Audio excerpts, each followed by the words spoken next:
messieurs, vous êtes sur Afrique Média, votre télévision panafricaine. C'est l'instant de votre revue de presse en langue française diffusée en direct de la ville de Yaoundé.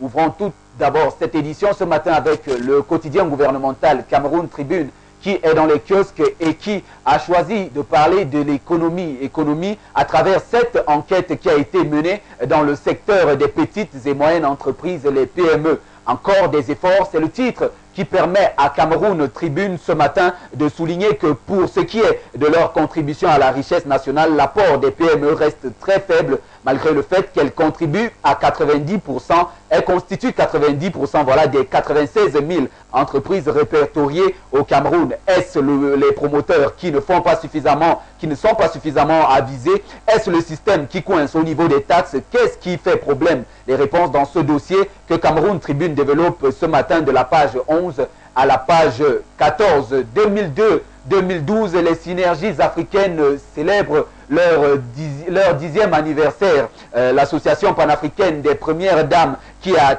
été créée le 15 novembre 2002 enregistre ce jour sa première décennie d'existence. Cameroun Tribune revient donc ce matin sur le parcours de la dite association, les différents combats menés pendant toutes ces années et les améliorations apportées sur l'ensemble du continent africain. Les détails donc en page 15 de cette édition du quotidien gouvernemental qui est dans les kiosques ce matin.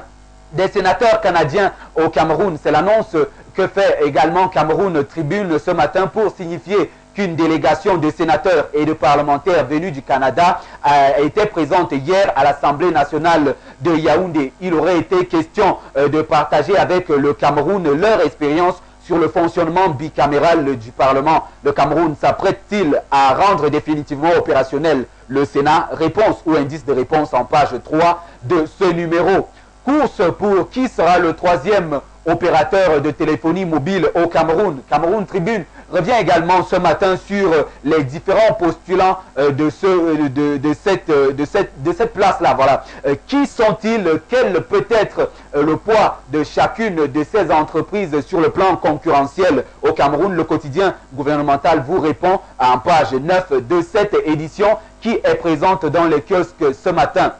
Albanie 0, Cameroun 0. Le nul qui fait peur. Voilà le titre qui marque la sortie du quotidien Stade ce matin. Le journal qui revient sur le match amical qui a opposé hier à Genève en Suisse la sélection camerounaise de football senior à celle de l'Albanie. Un match nul qui donne selon Stade ce matin des signaux négatifs. Quelle analyse le journal fait-il de ce résultat? Qu'est-ce qui justifie ces inquiétudes? Réponse en page 3 de ce journal Stade qui est présent dans les kiosques.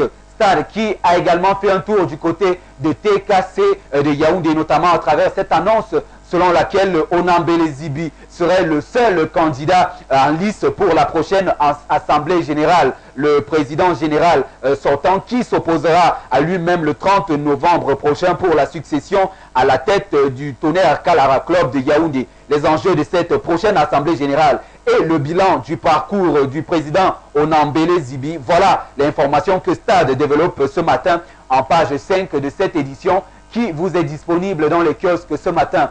Vous pouvez donc aller dans les kiosques et avoir tous les détails de ces informations ce matin. Et c'est d'ailleurs ici que nous clôturons cette revue de presse en langue française. Rendez-vous demain pour la toute dernière édition de la semaine. Au revoir et bonne suite des programmes en compagnie d'Afrique Média, votre télévision panafricaine.